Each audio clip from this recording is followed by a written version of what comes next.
YouTube, vamos falar sobre a música que fizeram pra mim. Foi um clipe muito complicado de atuar. Eu tive que dar meu tudo, mas eu consegui no fim das contas, né? Agora cadê meu Oscar? Tá, então, o Taka, que é da cena de música Geek, fez uma música sobre Menina do Outro Lado. Caso você não saiba, esse é o meu mangá favorito facilmente. Essa é uma das minhas obras favoritas da existência. E é de lá que vem o Sensei, que é o símbolozinho do meu canal. Sempre me perguntam se esse personagem é um Osemeu, e às vezes só assumem que ele é um Osemeu. Eu falo que não, mas é impossível eu falar que não pra literalmente todo mundo que existe, mas já esteja em alguns vídeos essa informação. Mas enfim, ele fez esta música e acontece que o Taka é a única pessoa da cena geek que eu sigo. Já devo ter apontado algumas vezes que música é meu estilo de arte favorito, porém, música geek não é muito a minha vibe, porém, a maneira como o Taka faz entrega pra mim tudo que eu gostaria de ouvir numa música, basicamente. Então eu sou fã. Quando essa música saiu, muita gente pediu pra eu fazer um react a ela. Eu não faço reacts e também eu obviamente já ouvi ela. Então o que eu vou fazer é uma coisa diferente. Eu vou analisar as letras dessa música e contextualizar muitas das referências ao mangá. Explicar o que alguma dessas linhas significam pra história. O motivo pelo qual eu quero fazer isso são dois. Em primeiro lugar, A Menina do Outro Lado não é o mangá mais conhecido do mundo, então acho que dar uma geral em alguns dos versos é uma boa. E em segundo lugar, porque o estilo de escrita do Taka é um bocado mais lírico, pelo menos se comparado com algumas das músicas da cena geek, pelo menos das conhecidonas. Eu gosto de brincar que o Taka faz música geek que você pode divorciar da obra original e ainda assim pegar uma mensagem que faz completo sentido. Algo como Vivendo no Passado, eu mostro pra gente que não tem interesse em música geek que jamais viu o BoJack na vida, porque é só tipo uma música sobre abuso de drogas e depressão e idealizar o seu passado e coisa do tipo. Então pode ser útil. Vambora, só avisando, vão ter spoilers pesadíssimos aqui. Eu recomendo vocês ouvirem a música por conta própria, obviamente, pelo amor de Deus, vão lá, ela é boa pra caralho. E eu recomendo também vocês lerem esse mangá, é meu mangá favorito. Tem um vídeo de 27 minutos nesse canal onde eu faço uma análise introdutória do que é essa história inteira, sem dar nenhum spoiler, e acho que é uma boa de te apresentar pra esse mundo e pra esse universo. Aqui é mais um vamos explicar ponto da história através dessa música, portanto, spoilers. Mas ainda assim, vou falar a premissa básica de Menino do Outro Lado, só pra gente ter um ponto zero e caso alguém só queira ver esse vídeo e, sei lá, goste de spoilers pra poder ler depois. No mundo de Menino do Outro Lado, temos os humanos e os forasteiros, é assim como vou chamá-los. Os humanos são os humanos tradicionais, meio que numa civilização europeia medieval, e os forasteiros são esses monstros aqui, essas criaturas que não têm alma. E além de não ter alma, eles não têm exatamente individualidade, entre aspas. Eles conversam e eles têm algum tipo de personalidade, mas ela não é muito pronunciada. É como se eles estivessem mortos por dentro. E eles seguem apenas o objetivo deles. Esse objetivo seria roubar a alma de um humano, para o que a gente descobre eventualmente. Quando um forasteiro encosta em um humano, esse humano se torna um forasteiro e lentamente começa a esquecer tudo sobre sua própria vida, inclusive sua própria personalidade, se tornando um forasteiro como os outros. Os humanos vivem em cidades protegidas por muralhas, ou seja, o lado de dentro, e os forasteiros vivem na floresta do lado de fora, ou do outro lado. Shiva é uma garotinha de 6 anos de idade, mais ou menos, que foi abandonada na floresta pela sua tia, pelo menos é o que parece de início, e foi encontrada por esse forasteiro que ela passa a chamar de Sensei. Sensei é diferente dos outros forasteiros porque ele se porta de uma maneira muito mais humana. Ele aparentemente é um médico, mas não lembra de nada da própria vida. Mas ele decide cuidar da Shiva durante um tempo, pelo menos. Enquanto isso, mistérios vão acontecendo. Ela é encostada por um forasteiro, só que não se transforma. Eles vão em um lago e aí o Sensei descobre uma informação que fica com ele durante papo de 50 capítulos. Alguns humanos vêm e tentam sequestrar a Shiva algumas vezes. O que será? Qual que é o rolê dela? Qual que é o rolê dessa garota? É isso, essa é a premissa. Agora vamos pra música. Do lado de cá, a vida não é boa, problemas não param de surgir. Tá, esse início coloca a gente no frame de estamos do outro lado, ou seja, estamos na floresta e estamos do lado de fora. E não, a vida do lado de fora não é boa. Como ele falou, problemas não param de surgir, o que é o mangá inteiro, né? É merdas acontecendo constantemente. Enquanto isso, se você estivesse dentro das muralhas, teoricamente você está seguro. Houveram no mínimo 2 massacres relacionados a vilas. Uma aconteceu numa backstory e outra aconteceu no início da história, mas humanos tentam matar humanos que acabaram de ter sido tocados por forasteiros, para impedir que essa maldição / infecção se espalhe. Portanto, por mais que o lado de cá não seja muito agradável, o lado de lá às vezes é mais desagradável ainda. Ah, e a segunda parte desse iniciozinho... Do lado de cá, vagamos sem rumo, sem leito, sem nada pra seguir. Como eu disse, esse vídeo aqui vai ter spoilers, então vamos lá. Essa parte aqui se conecta perfeitamente com a backstory do Sensei, que era um médico chamado Albert, que acabou se tornando um forasteiro. Porém, como todos os outros, ele não esqueceu de tudo imediatamente. Na verdade, ele conseguiu manter as memórias durante muito mais tempo que qualquer outro, por motivos que vamos falar sobre depois. Então ele realmente passou um tempo vagando sem rumo, sem leito, sem nada, deixando uma esposa e uma filha pra trás, porque ele não pode voltar pra cidade, e sendo negado qualquer tipo de simpatia por todos os humanos na região, que viam ele como um monstro, que é o que ele era naquele momento, essencialmente. Essa seção inteira do mangá é feita pra mostrar a angústia que é essa transformação. A angústia que é lentamente esquecer da sua vida, ao mesmo tempo que seus antigos amigos, vizinhos, parentes, todos eles querem distância de você, porque você agora é basicamente o portador de uma doença infecciosa, essencialmente. As únicas pessoas que demonstram simpatia pro Sensei morrem, então do lado de cá a vida não é boa. Garota, só uma resguardo que volta na gente, não largo que tem que ser seu. Tá, essa parte inteira de agora envolve o maior spoiler da obra, mas eu vou deixar tocar pelo menos o início do refrão. Oh, garota, o que se esconde na sua alma? Então o que, né?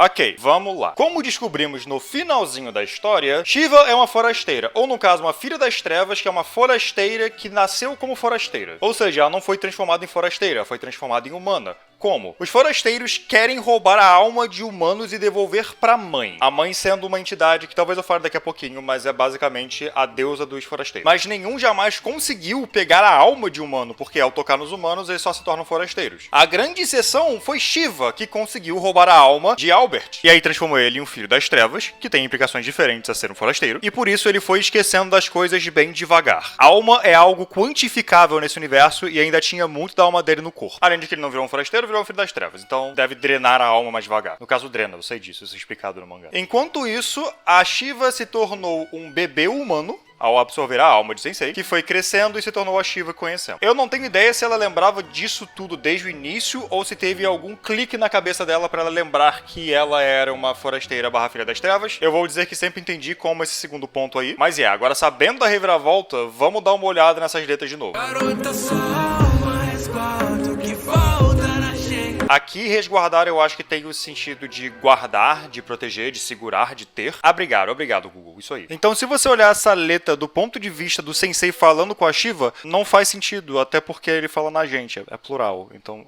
Agora, o que faz sentido é essa letra sendo cantada do ponto de vista de algum forasteiro comum. A sua alma resguarda o que falta na gente. O que exatamente? Uma alma e os elementos que vêm com isso. Uma personalidade, desejos, paixão. Pensa no conceito de é uma criatura que era basicamente um morto-vivo, seguindo só uma diretriz que lhe foi dado na criação. Pegue uma alma pra mim. É isso. Agora, essa criatura tem uma alma. Ela é um indivíduo completo. Tanto que no final do mangá, ela não entrega a alma do Sensei pra mãe. Ela faz um acordo com o Sensei pra que ele devolva parte da alma dela. É um rolê inteiro. Pra que os dois compartilhem a alma do Sensei, pra que eles possam ficar juntos por mais um tempo, até eventualmente os dois morrerem. Dessa maneira, a forasteira pode voltar a ser a Shiva e os dois podem voltar a viver juntos como pai e filha, basicamente. E esse é o último volume do mangá, que se passa depois do final. O que entra um pouquinho também na ideia de não largo que tem que ser seu, a humanidade tem que ser dela. Ela não quer entregar pra mãe no fim das contas e ela faz isso com o Sensei como um acordo mútuo. Agora a parte seguinte, onde descrevem um pouco mais a Shiva falando como ela é brilhante, tipo, visualmente brilhante, e o rosto dela é puro. Brilhante conforme escuro, seu rosto tão puro me lembra algo que se perdeu. Talvez seja uma referência à forma como humanos são desenhados no mangá, porque o mangá usa muito o conceito de preto e branco para criar um contraste muito forte entre os humanos e os forasteiros. Os humanos têm basicamente só o outline, então é tudo branco, extremamente branco, num nível quase que desconfortável, eles não parecem totalmente humanos não. E a Shiva é um deles. Ela é brilhante e pura na arte do mangá. E esse me lembra algo que se perdeu. O vídeo está com o foco no Sensei, e sim, dá pra conectar isso no Sensei. Sensei teve uma filha em algum momento, e ela era estranhamente parecida com a Shiva. A minha teoria vem da ideia de que a Shiva, quando ela absorveu a alma do Sensei e voltou a ser uma criança, meio que pegou a imagem da filha, que seria meio que um padrão que ele teria pra uma criança. Que a alma dele teria pra uma criança, no caso. Então por isso me lembro do que se perdeu. Na minha cabeça, a Shiva é igual à filha biológica do Sensei. Eu acho que essa visão faria mais sentido do que ver do ponto de vista de um dos forasteiros ou de qualquer outra coisa. Mas se você quiser associar assim, então ele ainda estaria falando sobre a alma. Agora continuando, porque a gente já sabe a resposta disso daqui. Oh, garota,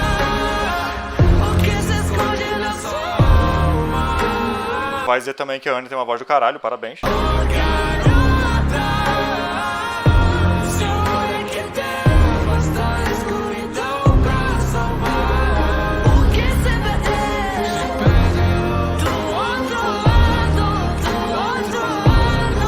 Seu olhar que devasta a escuridão pode estar referenciando diretamente a forma como ela faz o Sensei se sentir. De novo, a backstory dele mostra a pura angústia e sofrimento que ele passou durante esses anos inteiros antes de conhecer a Shiva. Depois disso, ela meio que curou ele, levantou a moral dele, fez ele se sentir mais completo, se sentir mais uma pessoa de novo. Como eu disse, eventualmente eles viram pai e filha, essencialmente. Ou seja, o que se perdeu do outro lado seria a felicidade do Sensei, entre aspas, a humanidade dele, o desejo de viver cada dia. E agora chegamos à segunda estrofe, onde a Anne canta, o que me faz querer dar uma pausazinha e explicar uma coisa. Eu sou um grande fã de Morte do autor, especialmente pra música, no sentido de eu vi essa música e quis ter a minha própria interpretação dela. Eu perguntei pro Taka se eu podia fazer esse vídeo agora, só que em nenhum momento eu perguntei pra ele a explicação de uma das letras, então nada aqui é 100% tipo verdade. É tudo mais a minha interpretação, que de novo é como eu gosto de consumir letras. Eu não gosto de ir atrás do que o cantor quis falar sobre a própria letra. Mas nesse caso aqui, o Taka postou no Twitter o seguinte: uma parada que talvez mude a percepção de vocês sobre a música do lado de cá é que nela, eu e a Anne não interpretamos nenhum personagem da obra. Então fugimos um pouco do estigma de ele é o Sensei e ela é a Shiva. Não somos ninguém, somos observadores. Escutem pensando nisso. E é dessa maneira que eu estou vendo essa música, porém, devido à maneira como é usado o plural e lado de cá, por exemplo, eu estou interpretando como se esses observadores fossem apenas forasteiros. E também a música tem uma visão um pouquinho mais objetiva, entre aspas, ao mesmo tempo que a letra é lírica. Tipo, do lado de cá a vida não é boa. Isso é um fato, mas é um fato muito objetivo se você estiver vivendo do lado de cá e a vida não for boa. Então essa meio que é a minha interpretação de, entre aspas, quem estaria cantando. É como se fossem os corvos também que observando ali. Mas isso não importa tanto assim no fim das contas. Isso aqui é um observador falando da história do Sensei e da Shiva. E não é como se você não fosse assim, separar o lado bom, o lado ruim. O que é você? O que falta em mim? Essa fala pode se conectar também à questão que eu comentei da Shiva ser uma humana, porque ela roubou a alma de um humano, mas ela era uma filha das trevas. Foi uma atitude que absolutamente destruiu a vida desse brother aqui. E tem falas inteiras dos últimos capítulos sobre o conceito de tragédia trazer coisas boas. De como coisas boas e ruins são muito mais complexas do que parece. Então essa fala entra nisso. A moralidade do que a Shiva fez é muito mais cinza e ambígua do que parece. Além de também falar da obra em geral. Não é os forasteiros são malvados e os humanos são bonzinhos. Não. É tudo bem mais cinza aqui. O que funciona na ideia de, preto com branco junta cinza. Bobagens, não metade. Essa parte aqui pode estar referenciando o conceito de almas e, como eu disse, ela é quantificável e ela funciona quase que na ideia de porcentagem. São partes, não metades. Mas essa ideia de por partes, não metades, também entra no conceito inteiro de um espectro entre o bem e o mal. E não é tarde pra acabar com toda essa ambição. Correndo o risco de ser um pouquinho literal demais aqui, essa história inteira meio que acontece por causa da ambição dos personagens. Em particular das duas entidades divinas. A mãe, que criou os forasteiros, e o pai, que criou os humanos. Só que isso não é verdade. É uma reviravolta no mangá depois, mas não é importante pra isso aqui. A mãe tem a ambição de ter uma alma, enquanto o pai tem a ambição de ter um forasteiro. Um capturado para que ele possa ter um corpo físico novamente. Enquanto isso, a mãe quer uma alma. As ambições dessas duas entidades são o que acabam causando o sofrimento de todo mundo nessa história. E no fim das contas, eles meio que acabam com essa ambição. Os planos do pai fracassaram e a mãe compreendeu que ela não pode ter a alma fica com a Shiva. E com o Albert, /Sensei. O coração suja a alma e com o corpo vem a fome cruzar.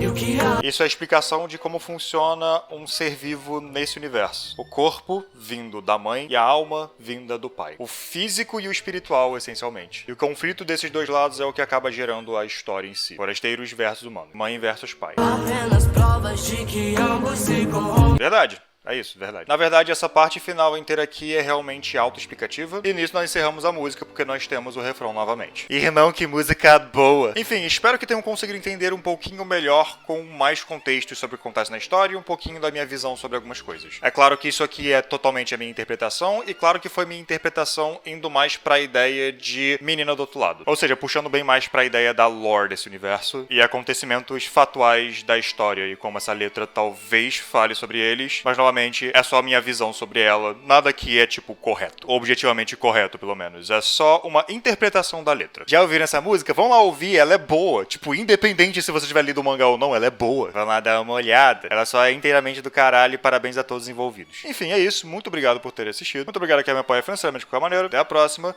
e até!